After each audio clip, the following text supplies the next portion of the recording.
Right? So I'm opposite, right? Right here, right? Now.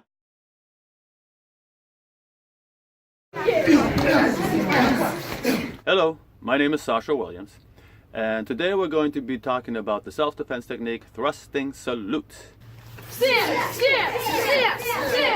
It's an orange belt, right? And then there's an extension coming up later on first degree brown belt.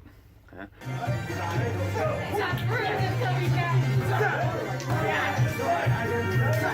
So there are two parts to thrusting salute.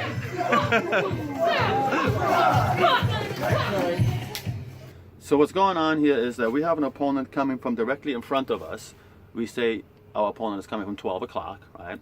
And our attacker has their left foot forward, and they're going to kick us with their right leg. And it's going to be a front kick, most likely to our groin or midsection or maybe our chest, right? So, and what we're going to do here in this technique is, first of all, we're going to select some footwork that is going to be new. It's going to be different.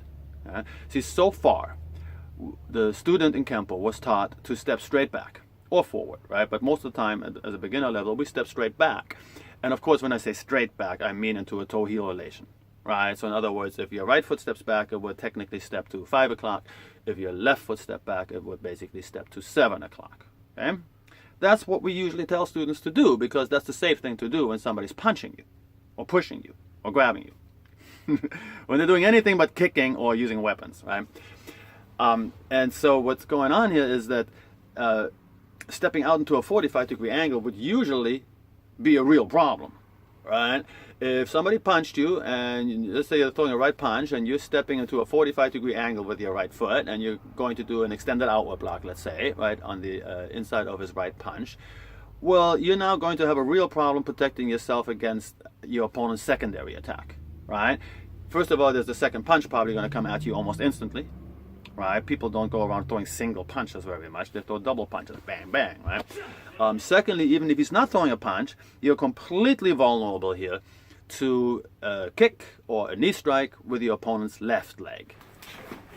But yet here, we are stepping in a 45-degree angle. And it's okay.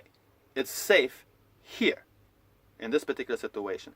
And the reason why it is safe in this technique to step out into a 45-degree angle with your rear foot, or with your right foot in this case, is because he's not punching you, not pushing, not grabbing. Your opponent is kicking, right? He's kicking you with his right leg, right? So that means that his second move, no matter if it's a right or a left punch, or a left kick or knee strike, but it's now going to be delayed. He has to not only kick, but he's got to plant his foot before he can do anything else that's really effective. But now it's too late.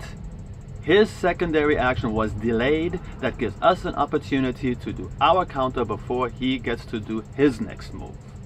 So there's at least two good benefits in stepping in this 45-degree angle. Right? The first benefit is that you are creating a greater angle of deviation. In other words, you are stepping out of the line of attack. Right? That's typical for Kenpo. Kenpo has a two-prong approach towards blocking, I guess you could say. In other words, if we don't always block. You don't have to block. You can do there's other ways that you can protect yourself. But if we are choosing a block in Kenpo, we almost always couple that with rapid repositioning of our body. In other words, we take the targets that our opponent was going to strike and we move them out of the way, right? And at the same time, we're trying to block and prevent him from executing his move. And that's exactly what's happening here in this technique. Right? We use what we often refer to, or what Mr. Parker referred to as ghost imaging. And it's a good term because in your opponent's mind, he is still attacking you, not realizing you have stepped out of a line of attack already, and he is most likely going to miss you as a result, right? If you do this correctly. So that's an angle of deviation that we created here. But that's only one of the benefits of stepping this way. Another benefit is that we created what Mr. Parker referred to as an angle of opportunity. And it's a really good term to describe what's going on here, because you have now stepped into an angle where what would have been just depth zones, difficult to see targets within those depth zones, one behind the other. This has now turned more into width zones. In other words, you're standing to the side of all these different targets, one behind the other one, and you can see them and reach them more easily. you actually physically are closer to your opponent's vital targets here. And let's not forget that by stepping out in a 45-degree angle and moving out of the way or out of the line of attack even further than usual, that means that your block requires less force. So if you have a much taller or bigger opponent in front of you, a much stronger opponent in front of you, stepping in this 45-degree angle is less taxing on your blocking arm and increases the chances of success there, right?